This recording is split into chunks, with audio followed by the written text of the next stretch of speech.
the segment where our listeners can learn to take good care of themselves and each other. Given that it's part of the title, I thought it was time to finally talk about self-compassion. What is it? I realize self-compassion sounds like something for guys in robes shaving their heads, and academics can be kind of hair-splitting at times, but my favorite definition comes from Dr. Kristen Neff. Dr. Neff emphasizes that self-compassion is all about treating yourself with the same kindness and care you'd give a friend. Imagine that, showing yourself the same understanding you'd give to a treasured buddy. So self-compassion is about being gentle and sympathetic toward you. It includes giving yourself the benefit of the doubt, especially when things go awry. Self-compassion means warmth and acceptance. It's about letting go of blame and letting go of criticism. Imagine talking to yourself inside your head the same way you'd talk to someone you loved. Dr. Neff spearheaded the work on self-compassion, and she's got great meditations and exercises at self-compassion.org. Research in her lab and my lab and many others around the country suggests that self-compassion can really be the key to finding purposeful, meaningful happiness. In a way, self-compassion is communication. It's just communication with yourself. It's easy to show it when life is great, but the best time to show self-compassion is often when things are going kind of awry. That's the ideal time to let go of rumination and perfectionism. That's the time to cut yourself some slack, to remember that everyone makes mistakes. Do you expect everyone else to do everything flawlessly every second of every day? Of course not. So why hold yourself to a tougher standard? Hey, I hate to admit it, but we're all only human. Think how nice you can be to your friends. What a good listener you are. How warm and forgiving you can be. How sincere and thoughtful and kind. Now turn all that towards you. That's self-compassion in a nutshell. Fortunately, we can learn self-compassion. It's like riding a bike. Well, maybe more like a unicycle. It can take practice, but once you get going, it's really fun. But, like riding a unicycle, it's a perishable skill. We have to keep at it, or we find ourselves flat on the asphalt. So how's self-compassion done? We've talked about catching our own thoughts before, how they come and go inside our heads. They really do bounce around like a drunken monkey, and sometimes we even start believing them.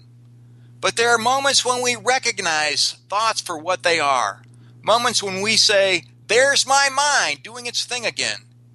And that's when mindful minds are caught in what they're doing.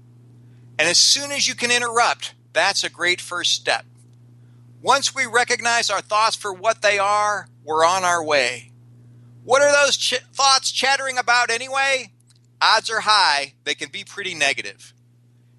Not the kind of thing that would make us feel valued or understood. What we really have to do then is substitute the self-compassionate thoughts.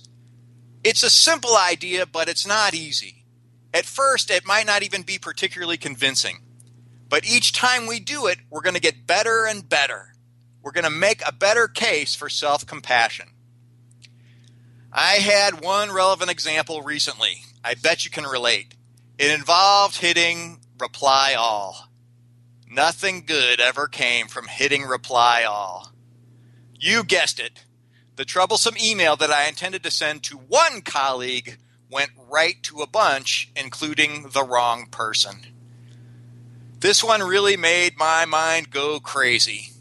There you go again, it said, in case you didn't already have enough people who hate you, and now everyone really knows you're an idiot. I was eating disaster soup with a grief spoon, wallowing in freakish misery. But then I caught my mind doing its thing. I decided to go for self-compassion and said, I decided to treat myself like a good friend. My new thoughts were, hey, yeah, it really is a drag that I hit reply all. I really have a mess to clean up now. But you know what? This stings, but these things happen. They're a part of life. I'm certainly not the only person to ever hit reply all. This isn't the complete end of all humanity. I think I can forgive myself for this one. So no more disaster soup with a grief spoon.